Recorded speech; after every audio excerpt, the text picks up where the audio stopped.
Cloud Security Podcast by Google. Thanks for joining us today. Your hosts here are myself, Timothy Peacock, the product manager for threat detection here in Cloud, and Anton Chuvakin, a reformed analyst and esteemed member of the cloud security team here at Google. You can find and subscribe to this podcast wherever you get your podcasts, as well as at our website, cloud.withgoogle.com/cloudsecurity/podcast. If you like our content and want it delivered to you piping hot every Monday, please do hit that subscribe button. You can follow the show and argue with your hosts on Twitter as well, twitter.com/cloudsecpodcast. Anton, we've got Ellie Burstein joining us again today. And this is an exciting episode because we're talking about a very, very real application of machine learning to the problem of threat detection, which I'm always the first person, I think, after you to say, you can't do that. I would say it wasn't, I can't do that. It was more like most people who say that they did it really didn't. Or most people who really did do it didn't succeed, or they achieved much less, but marketed it much more. It's less about it can't work. It's more about it kind of hasn't so far, despite all the noise. But you know what? We're going to have an example today where it's very clearly did work. That's what's fun about this. You know, it's not like we're doing this one out of marketing. We've actually been doing this for a long time, and it's not a service we sell. We're talking about this just because we think it's an interesting thing. Yes, correct. And it's also, it will become very clear from the episode that some of the stuff is kind of magical, but it's also magical as in it works well with other techniques. It works well together with rules. It works well together with very non-magical stuff that's just hard work. Yes. So to me, this episode would prove the skeptics that AI is no good in security. It would prove to optimists that AI is great in security. I think the truth, as always, might lay somewhere in between. And with that, let's welcome today's guest, Ellie Burstein from Google. Ellie, this episode draws on a talk available in the podcast materials. I'm assuming some of our listeners didn't do their homework. So could you summarize the gist of your talk for the audience so they don't have to, pause the episode, go read the thing, and then come back to us? Absolutely. Thank you for having me, Tim. Of course. So the talk you're referring to is a talk I did, I think, 2 or 3 years ago around the challenges when you try to apply machine learning for anti-abuse in practice based on our experience at Google, right? And we try to go over the main pitfall, not necessarily having answer for all of them, of course, as we're going to discuss. Lots of open questions, lots of things to figure out, but we try to be very, very concrete around what happens when you have a false positive. How do you deal with people actively trying to tamper with your neural networks or your classifier, as we see regularly, and things like this. So I think we'll go about some of those questions, right? So that's the gist of the talk. As usual, the talk is available after the fact. If you don't do your homework, maybe you're inspired to look at it after that. I'm sure there will be a link somewhere. There is. Awesome. When I was reading the talk, one thing that struck me kind of hard is that in one place you mentioned processing millions of documents in milliseconds. And frankly, I don't even know if my brain can parse this, like millions of documents in milliseconds. What is involved in making this work? People may not get the scale of what you're doing. So how do you process millions of documents in milliseconds? How does it work? Difficultly. I think the 100 milliseconds, came from the latency we need to have to scan documents who flow through Gmail or Google Drive, right? At that point, a lot of the content we have needs to go through a service, right? The service is the attachment scanner, right? That Google have, that is also used for Google Workspace. So it's used for end users and for company as well, right?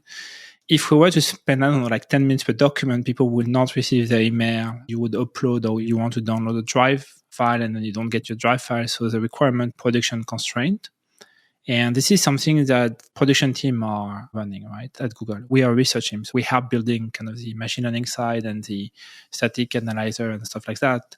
The production team is running that at scale. And I think it beyond the 100 milliseconds, it has to be, if you lift a little bit the cover, right, we have to do it worldwide. We have to do it 24/7, reliably across the world for every document flowing through Gmail or every attachment flowing through Gmail to make sure none of them contain malware, with all the difficulties we talk about. This notion of adversarial attack we can briefly touch upon. It's 100 milliseconds. It's very, very difficult to do it through with a lot of parallel computation and containers, as always. And that's Google scale, right? That's what it amount today to be able to scan and protect users from malware.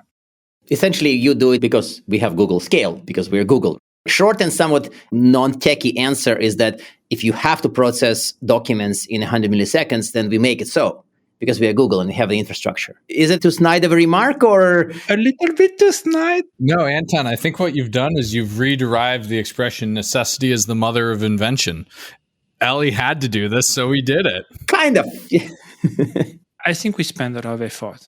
It's not only Google Scale, CPUs, and you can scan each document in parallel, right? That's what we do. Every document we have, I don't know how many thousands of parallel computation where the service absorbs the documents. There is still a lot of work which is done by the anti-abuse teams to sandbox the various containers to make sure that, well, if there is a malware, you don't go into process something which is dangerous without limiting its access, making sure that all the library and function call are as fast as we can, using caching. So there's a lot of engineering behind the scene. I do think other companies do that very well too, right? We're not the only one who can do it, I don't think. But you're right. It requires a lot of engineering. It requires a lot of ongoing effort. You might be able to process 95% of the document that fast. And then the 5% last, the 1%, the last 1%, which are the difficult cases, is disproportionately where you put a lot of effort, right? So kind of this Pareto law, you can get 80% there. And then the last 20%, you spend 10 years, 20 years trying to perfect your technique so that it actually works well. And that's probably what's make it unique to be like a large company and have enough resources to do it. And that's the very, very expensive cost of security in general. It's the ongoing battle and the ongoing effort to optimize. And the more you do, the more you process advanced threat, the more you actually cram into detection there, right? What we were doing 10 years ago and what we do now, the amount of complexity have increased drastically. But we still have such a little envelope of time. So I don't know what goes faster. Is it the complexity or is it the amount of power computation? And, Moore's law is dead. So, CPU start to slow down. So now you have to use TPUs and you have to do like different type of accelerator. So it's a whole stack effort. And we really do benefit for sure of the advance that Google is bringing in terms of computation efficiency, accelerators, to be able to do more in the same amount of time. I don't know how long it's going to be sustainable, but so far we made good progress. That's pretty clear. And I think I apologize for my kind of like, hey, just throw Google Scale and it's solved. I understand that I used to joke that even a file copy at petabyte scale is a major engineering effort that may require a PhD to accomplish task. But I want to switch gears to the other big complexity of this is that a lot of vendors, a lot of people throw ML at various security problems, and occasionally the results are quite hilarious or they're just bad. We know now that malicious documents is a good problem for ML, because we made it work. So do you know what makes this security problem a good candidate for applying machine learning? Could we have used just rules? And if not, what would we miss? Why is ML Unicorn doing it this time? So we're doing the hard question today. I see. Okay, let's do the hard question today. Oh, no, this is the starting of the hard questions. They get worse. Oh, this is the starting. Oh boy. Okay, well, what did make it a good candidate? The first thing to say is, at the time we did the talk, which was 2 years ago, it was already 4 years in the making. So it didn't happen overnight. We did test a lot of things. The reason why we did that is, I think, twofold. The first one is we've been driven by data. We're data-driven. As a reminder, Gmail do not authorize executable as attachment. So when we start to work on how can we improve the safety of Gmail users, whether they are enterprise or their end users, we had only attachment to work with. That constrained already the, I would say, the space. If you think about, we could have started with Drive, and Drive do authorize attachment of binary and so forth. However, when we look at the data, we felt the telemetry was showcasing a very, very strong rise into Office document and PDFs, and Office in general, like document as a precursor of the malware. So for the people who are joining us, what usually happens in a kill chain of a malware is the attacker will send you a document which will either execute a macro, sometime an exploiter is rare these days, and then you click on it and then it downloads some sort of a binary, decrypts it potentially, and then you execute it. So that is the end payload. So you have the precursor as a document and you have the payload, which is more along the line of the binary itself. So we don't have the payload for Gmail. So that was one of the things. Now, what we know is from the machine learning standpoint, a lot of progress has been made since 2015 on natural language processing, which is essentially processing text. Documents have, contrary to binary, which are compiled, have a script, right? And have content, which is mostly, if you really abstract it away, very, very close to programming languages. It's not really the case, and there is a lot of transformation to do, but you can apply a lot of programming languages technique on it, and you can apply a lot of natural languages processing and ideas from the machine learning side of that to the field. So we thought we'd give it a try, and we find the right formula. Just to be clear, the machine learning is only applied to very, very specific threat, including VBA-based and also XL4-based detection, which are actually the one who have very complicated scripts. And in that specific case, it works. So I think part of the success was driven by, as I said, necessities. The other one was driven by opportunity of benefiting from a lot of the work done in other teams at Google who do a lot of research on AI, who had a lot of good ideas. And when you bring those two and you try to make it efficient, it kind of works. I think it pulls back to also a business need, right? Kind of a need. It's in the talk, right? I try to make a chart on complexity of the processing versus the time it takes. On one hand, you have antivirus, which are extremely fast. And on the other end, are missing a bunch of zero-day threats, right? A variation of attacks or XL4 for a while was sometime undetected, stuff like that. And on the extreme end, we have a sandbox where you open the document and you see what happened and you instrument like a full VM. At 100 milliseconds, we can't really do this. So we can do that for very, very specific advanced protection reason and for very, very suspicious document.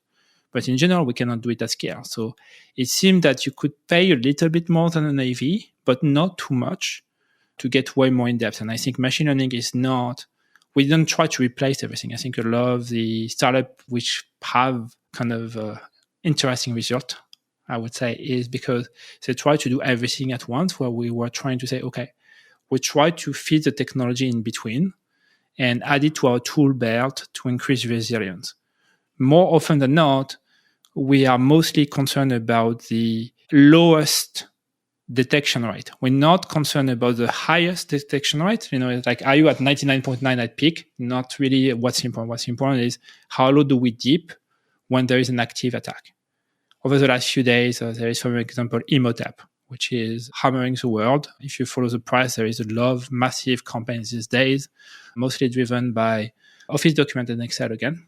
I mean, I can't really say the official numbers, but let's say something which have contributed significantly to stop things which have not been seen by any other technology was deep learning, because it extrapolates.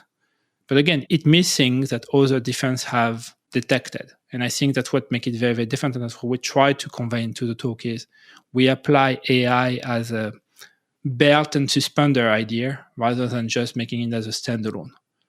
And I think it will have some pro on certain aspects and it will have some deficiency on others. And we really, really aim for resilience. And I think that's what makes security a very, very different field. Is we want to have as much resilience and as much as kind of double security or security in depth, right? That's the main principle that a lot of people mentioned. So that's the idea. I think that's what makes it different is we took a very, very specific problem and really tried to add to the thing, not to replace. I don't know if that makes sense. No, that makes a ton of sense. I want to keep getting deep on the ML piece here because I found one of the techniques here really interesting. One of the things that you described doing is reanalyzing old samples as a way of finding ground truth. Can you first off explain to users what ground truth is, why it's important, and then in the discipline of ML-based detection engineering, what you're really trying to do here? 3 questions. Yeah. Okay, I'll try to answer all 3. Perfect. Let's start with the first one. What is ground truth? When you train a machine learning learn by example. So you hope to be able to teach the machine what to recognize. And the power of the machine is not really to invent new things or to think. What it does really well, it interpolates. Interpolate means if there is 2 samples and there you have a slight variation between the 2, it will be able to say, well, that is something along those lines in a very, very high dimensional, complicated function approximation, but that's what it does. It tries to interpolate extremely well. So it deals really, really well with variations, provided you train it correctly. So in reality, when people talk about new malware, there is not a whole lot of new thing. Rumsfeld, get out of here. Yeah, exactly. And I think by constraint, what you could do with VBA or Excel or PDF is kind of well known. So maybe 0 days, right? And 0 day will completely cut you off guard. And I do think the machine learning will not see them, to be clear. So that's why you need other technology. But for most of the things they do a flavor of this, a flavor of that. Last year, it was in the press. Many attack group, because VBA was so well defended, started to use Excel 4. Excel 4 is a 20 years old format. So when we talk about looking into the past, some of the attack are using very, very old legacy languages that were invented 20 years ago. So you get this idea of why looking to the past is important. The other problem we have is when you train, you need to have an example of what you want to see, but you also need to have what we call a verdict. And the verdict is essentially whether this document is malicious or not. That is very, very hard to get if you don't wait a little bit, because AVs, us, any kind of company, improve their scanners and we discover what was missed. Sometimes we have user report, we have industry report. And so as you adjust your scanner, we relabel with current knowledge, something which was done a few days back. And so basically we improve our understanding of the past. That's what I meant by looking in the past is you can't tell if with your document today, the machine learning can make a guess. And what might happen in some of the cases is every other system say it's not a malware and the machine learning say, no, I'm sure. So now you have kind of this ambiguity of who to trust. Turns out that based now of 2 years of looking hindsight, the machine learning is mostly right. Mostly is like 99. I don't want to put the exact number because I'm not sure exactly what it is, but over 99%. Sure, and that when that happens, we tend to make the decision to spam folder or to block the document because the machine learning has seen something of interpolated into a way. That said, when we retrain the new model, and the model have to be retrained because the landscape keeps changing. And that's one of the things which is different from normal machine learning. If you try to recognize a dog of a cat bearing nuclear winter, your cat is going to look the same. The problem is when we look at the type of malware, they are different, right? They are 60 to 80% different day to day. As I said, not completely out of the blue new thing. It's just variation and constant change by the attacker who try to evade system. And they probably have, a copy of every AV they have. There is even underground services which allow you to test your malicious payload against all the known AV in the private version. They call that private VT sometimes. It's very, very funny. Yeah, so some stuff like that, right? This is what I find so fascinating about using ML for security problems. You don't have geese out there trying to look like ducks for the most part. But we do have an active adversary that we're playing against here. Somebody interested in buying Toyotas isn't pretending to look like they're interested in buying Fords. Advertising has a much easier problem than we have in security when it comes to applying ML to these problems. I don't know. You disagree? I don't know that. But we do have vendors who look like complete ducks when they try using ML naively. I don't know about that either. I do say, ads have their own problem. It's very, very hard for them, especially when you have online ads. It's a little bit of a digression, but they also have this problem of people trying to make fake ads which are not legitimate and things like that. So there is a lot of difficulty to not have ads serving malware, spreading disinformation, redirecting you to counterfeits. There is quite a bit of challenges on ads. I would say recognizing cat versus dog is a pretty safe bet or something you can do, which would probably work okay. And yes, we don't have that in security. But in certain cases, as I said, in particular for document, it's very constrained, whereas a primitive underneath it. So with that, you can train the machine learning, which has a pretty good way to interpolate. I'm very careful to not say detect new things or 0 days, as I'm unsure that it's doable. I'm not sure it is doing it. Maybe it does. Obviously, it's worth reiterating. We do not look at our user content. So we can also not have a lot of certainty around most of the documents we can look at are either reported to us or they might show up later on onto public sources.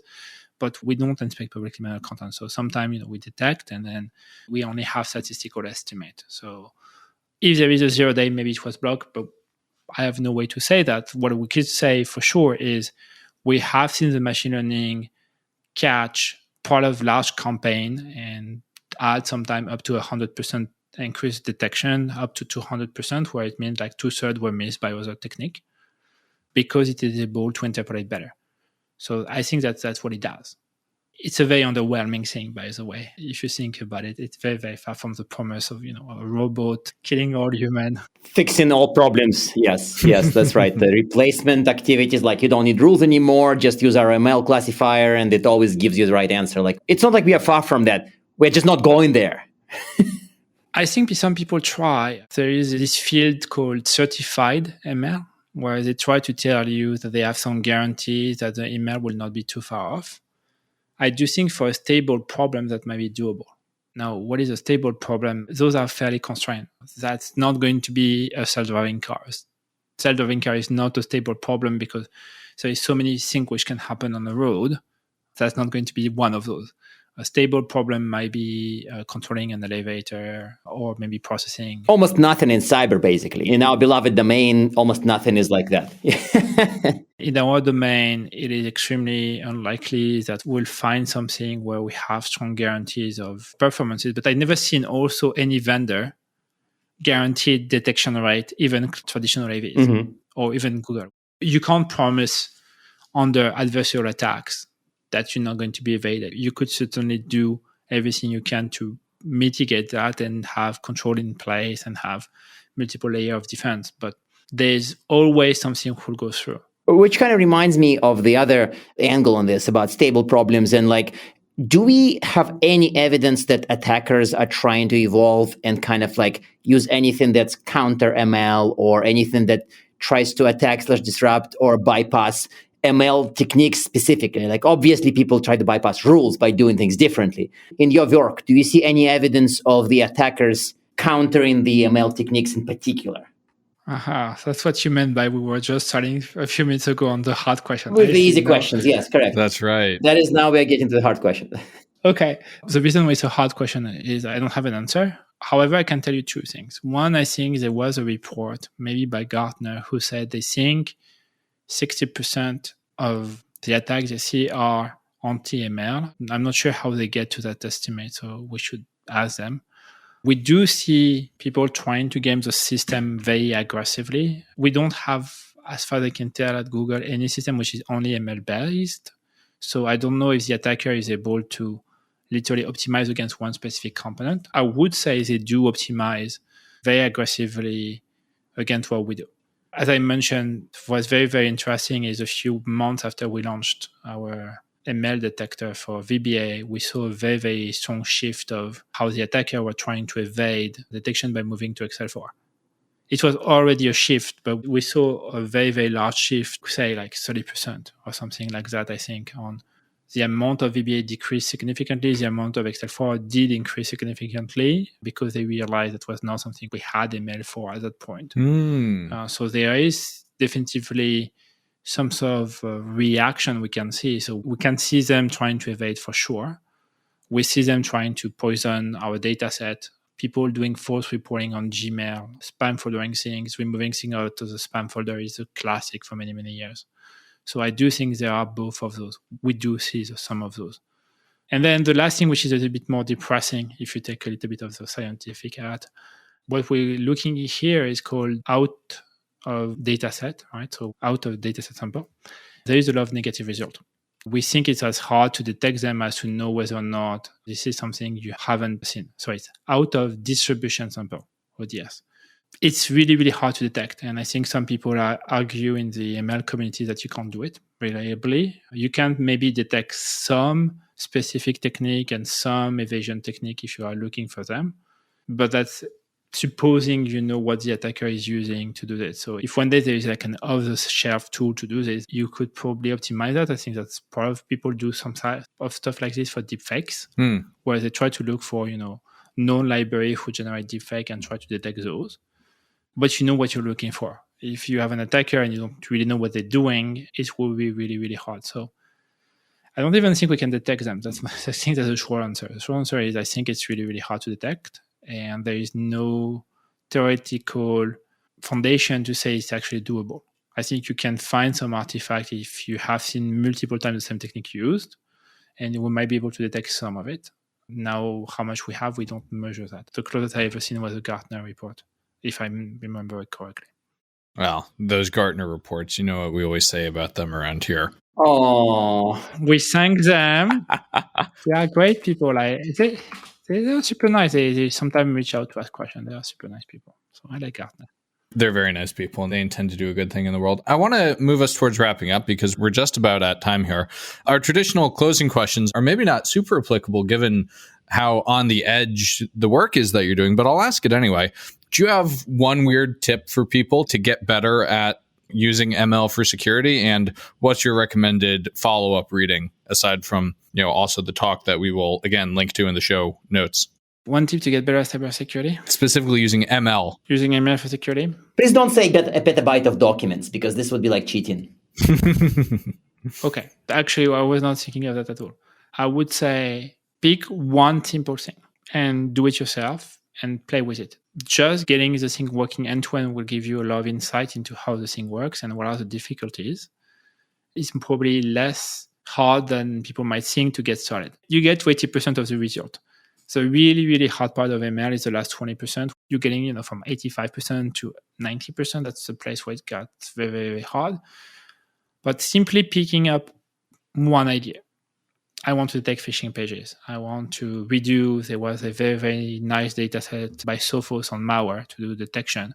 Pick any of those, apply the basic deep learning techniques, try to get it to work. A, it's going to be very satisfying because you get something to work. You get your own detector yourself. You should be happy. And B, you will see all the different type of difficulty from getting the data to curating the data to training to, getting the GPU to work to do deep learning, which is not that easy actually. And then get through all those stages and you get one experience. And this experience will make it clear all the things you could learn and all the direction you can go.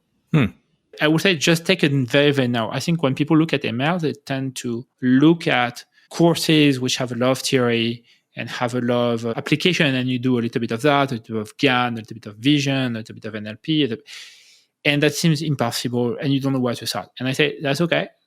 Pick one. Pick the simplest neural network. The simplest neural network will get you somewhere.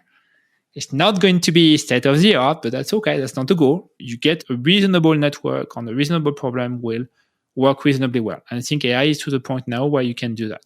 You can do that at home. You can use Colab if you don't have a GPU, which is the online service Google provides for free to train model that is heavily used. You train your own model, you have the satisfaction to see it climb, you see your accuracy, you play. Its core is a very, very hands-on practice. It's very, very practical. It's very, very much through experimentation that you learn about it. So I encourage a lot of experimentation. I would actually steer away from theory first and just try to get a sense of what it works. And then the theory will make more sense when you get it to work. So completely the reverse advice that I hear a lot. No, I love this. For an episode where so much of this was, well, this is really hard. This is a very open space. This is very difficult to get right. Your advice is very practical. It's just go try it, go do it, and go do it in a way that is achievable, narrowly focused, and listeners could actually hang up this episode and go do. It's amazing.